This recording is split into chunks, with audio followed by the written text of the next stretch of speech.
In this video, I'm going to share to you on how you can restore default settings in Google Chrome. So let's get started. Go ahead in the Windows search bar and simply type Chrome. Click on Google Chrome under the best match.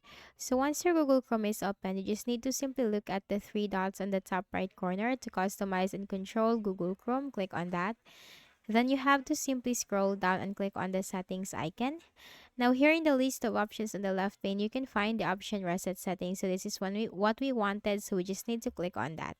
So here we can restore settings to the original defaults. Click on this arrow. So this action will reset some Chrome settings and Chrome shortcuts, disable extensions, delete cookies and other temporary site data.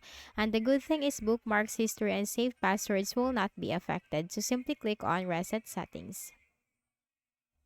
And that's it. So you just have restore the settings to the original defaults in your Google Chrome. So I hope this video helped you. Kindly please do not forget to hit the like button and subscribe to this YouTube channel for more tutorials like this. Thank you for watching.